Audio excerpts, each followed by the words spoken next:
Et... Bonjour, je suis Alice et je suis créatrice pour la marque de bijoux et accessoires Maison de Barge.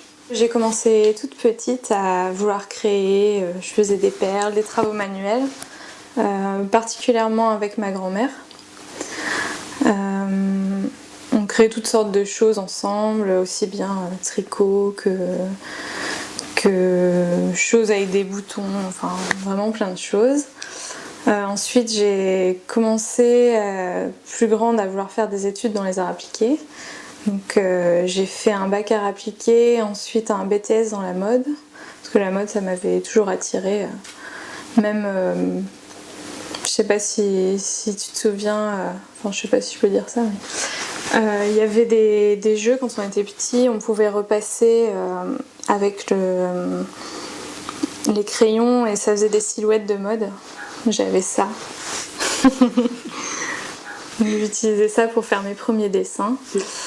Donc pour mes études, j'ai voulu faire un BTS design de mode et ça m'a vraiment appris à créer une collection de A à Z en choisissant les matières, les couleurs, les formes, toute la création du design.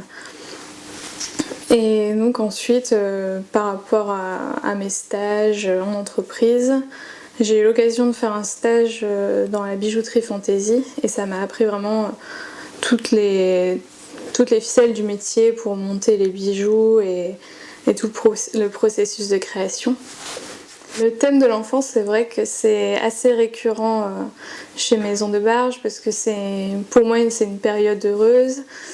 C'est une période qui m'inspire toujours, où je vais toujours retrouver des petites inspirations différentes, déjà de par le travail que je faisais avec ma grand-mère et aussi par exemple quand j'utilise des petits soldats, des petits animaux, ça me rappelle aussi les jeux avec mes cousins-cousines avec qui j'ai grandi.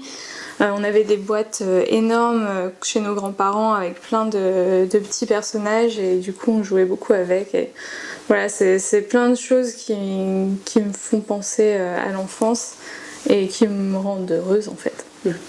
Je pense que le thème de l'enfance ce sera récurrent chez Maison de Barge, mais parce qu'en fait pour moi tous les adultes sont un peu des éternels enfants.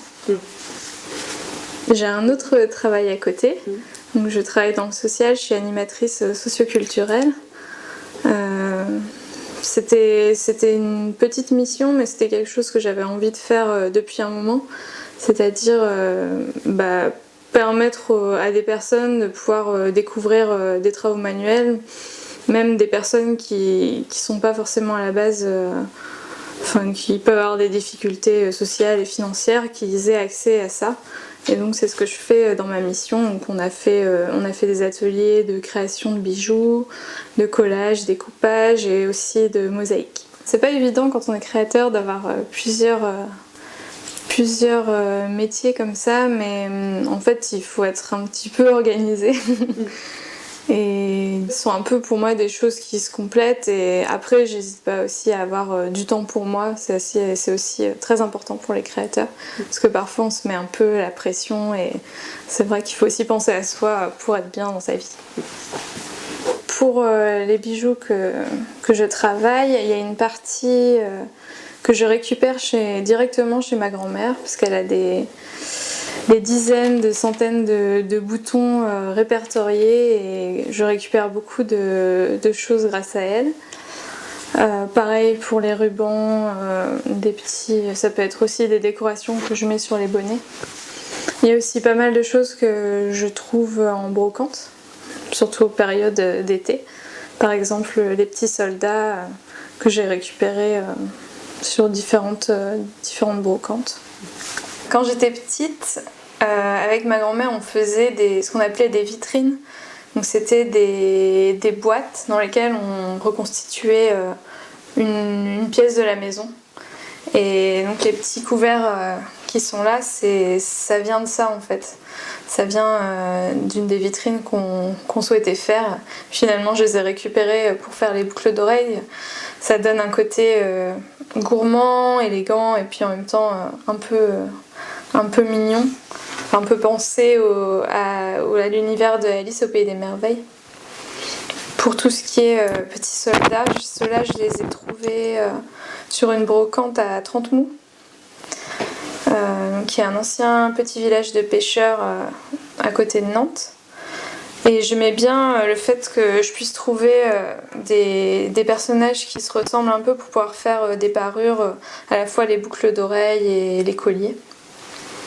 Ma grand-mère, elle a une partie très importante dans Maison de Barge. Pour moi, Maison de Barge, il y a le côté maison, donc le côté familial, le cocon. Et c'est quelque chose qui sera toujours présent. Et même par la suite, j'aimerais bien que la maison se développe en moi plus d'autres personnes.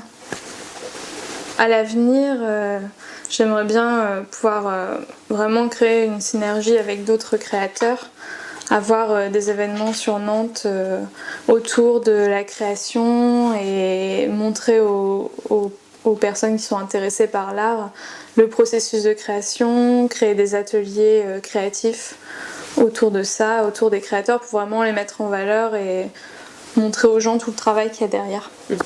La maison, c'est l'emblème de Maison de Barge. Donc en fait, cette maison-là, c'est un peu une maison qui se décompose pour faire une boîte à bijoux. Ici, on peut accrocher des boucles d'oreilles sur cette partie qui est le toit. Cette partie-là, qui est la porte, on peut mettre les bagues ici. Et dans la partie qui sont les murs de la maison, c'est tous les colliers qui doivent être suspendus ici. On a même le petit paillasson pour essuyer les pieds. Le site W by W, ça m'a vraiment plu dès le début parce que Wendy est quelqu'un de très dynamique. Et j'ai vraiment pensé que ça pouvait mettre en valeur ma marque dans le sens où on présente des pièces uniques avec d'autres créateurs à côté. Le travail du site, c'est vraiment de mettre en valeur chaque créateur à sa façon. Et c'est ça qui m'a plu. Le fait d'avoir un ensemble de créateurs comme ça peut aussi créer toute une communauté de créateurs et pourquoi pas former des rencontres créatives et des collaborations.